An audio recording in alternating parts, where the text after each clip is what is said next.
Cryptocurrencies and non-fungible tokens that are better known as NFTs are becoming increasingly popular. Vietnam, for example, leads globally in cryptocurrency adoption, with 41% of respondents claiming to have bought Bitcoin, other cryptocurrencies, or NFTs.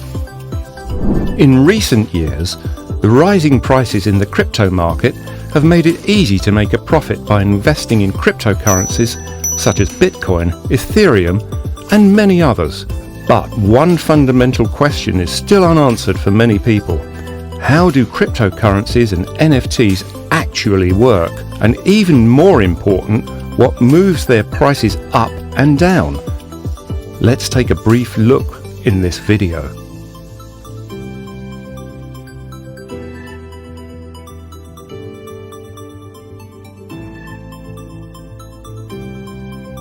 Cryptocurrency and blockchain. The technology that supports cryptocurrencies is called blockchain, which is just a series of synchronized ledgers. A blockchain consists of several data blocks, in which, for example, records of transactions are stored. For example, in a Bitcoin block, the information is stored that Hank has transferred 2 Bitcoins to Tuan, and Moang Moang has transferred 0.2 Bitcoins to Tida, and so on. The blockchain supports high levels of security, such that unauthorized changes to the blockchain simply cannot happen. Mining. After a block is full of data, it is added to the network and the transactions are confirmed as legitimate through a process called mining. In the example of Bitcoin miners solve complex calculations by using powerful graphics cards that generate Bitcoins. Decentralization.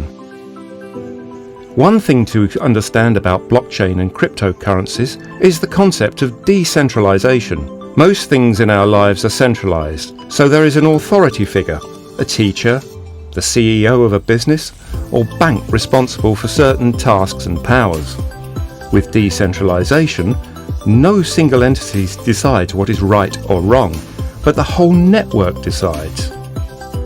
In a centralized banking system, Hank makes a transaction to Tuan, the bank confirms the transaction and withdraws the money from Hank's account and will deposit it to Tuan's account.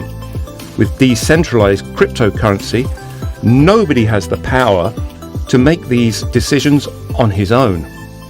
The majority must agree that a particular transaction is valid and accepted. For example, that Hank has transferred 2 Bitcoins to Tuan. Use cases for cryptocurrencies. There are various purposes of cryptocurrencies. Bitcoin, for once, is a classic coin for store of value. That means it is a channel to protect your idle money from devaluation. Cryptocurrencies generally fulfill this function only to a limited extent, as their value fluctuates, and an investment in this case is more like a speculation on rising prices than a store of value. Another use case for cryptocurrencies is stablecoins like Tether. They are designed to be used as a medium for transferring and storing money without the problem of volatility of traditional cryptocurrencies. Their value is tied to the price of physical assets such as gold, or, in the case of Tether, a traditional currency like the US dollar.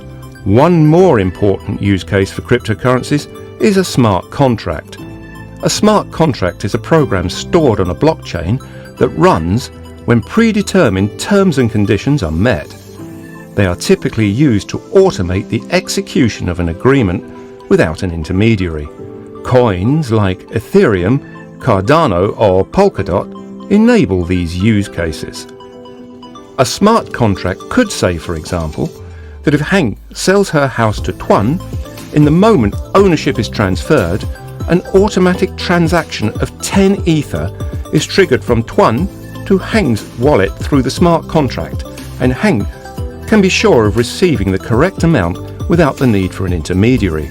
Another use case may be to authenticate the provenance of high-value goods such as artworks or high-end second-hand watches. NFTs. So far, we have discussed cryptocurrencies and blockchain, the concept of decentralization and different use cases. Now it's time to dive deeper into the topic of NFTs. An NFT, or non-fungible token, is a digital asset representing ownership of objects such as art, music, in-game items and videos. Each NFT is completely unique. It's possible to exchange one Bitcoin for one Bitcoin, and the balance of one Bitcoin won't change. But when there is an exchange of NFT A for NFT B, anybody can distinguish between the two. NFTs are bought and sold online, usually with cryptocurrency, and offer artists the opportunity to digitize their art and sell their unique works to collectors. These artists can try to find collectors to whom they can offer their works in the form of NFTs on platforms such as OpenSea, Binance NFT, or Kongchoi.org. From an investor's point of view, they are difficult to value, as art is always very subjective. Some NFTs come with benefits, such as access to special events or other perks. In any case, one should be wary of scams, as there are currently many frauds and questionable projects in the market. Prices of cryptocurrencies and NFTs. No one can say for sure where the prices of cryptocurrencies and NFTs are heading. The difficult thing about valuing an NFT or a cryptocurrency is that there is no intrinsic value. Its only value is what people are prepared to pay, and therefore its value is speculative. Owning shares in a company, for example, gives the right to participate in the future earnings of the company.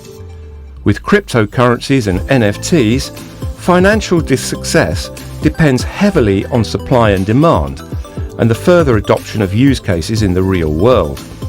Especially with digital art in the form of NFTs, it is difficult to estimate whether someone is willing to pay even more for a piece of art than the current price. Cryptocurrencies and NFTs are a great technology and will probably play a role in our future. But since no one can predict exactly what that role will be, one should be very careful in one's investment decisions. I hope you enjoyed the video and learned something new. If so, please like and share the video with your friends. If you want more information, check out our other videos on cryptocurrencies.